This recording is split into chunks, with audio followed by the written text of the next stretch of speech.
Une bobine magnétique est constituée d'un fil électrique, rendu isolant à l'aide d'un vernis, et enroulé autour d'un support creux.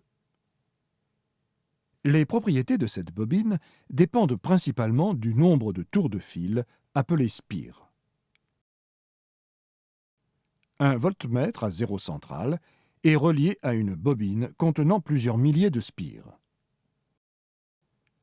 Enfonçons le pôle nord d'un aimant droit dans la bobine.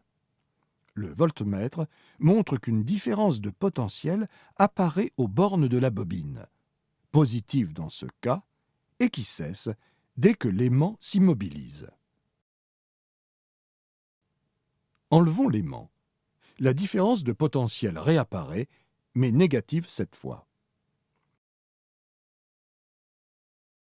Si c'est le pôle sud de l'aimant qui est introduit dans la bobine, les tensions aux bornes de celle-ci sont inversées.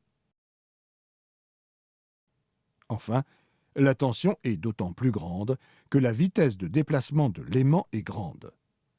Une petite vitesse donne une tension faible, une vitesse plus élevée donne une tension plus importante.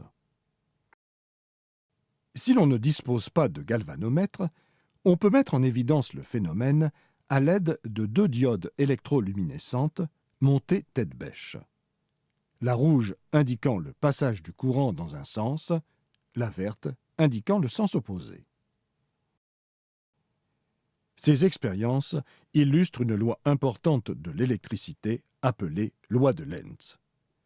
Elle montre qu'on peut fabriquer une tension électrique avec un champ magnétique, du fil électrique enroulé en bobine et un déplacement de l'un par rapport à l'autre.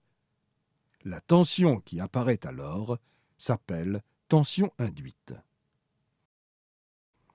Si l'on place l'aimant droit sur un système mécanique qui permet de faire défiler rapidement ses pôles devant l'extrémité d'une bobine, on montre l'apparition, aux bornes de la bobine, d'une tension induite alternative.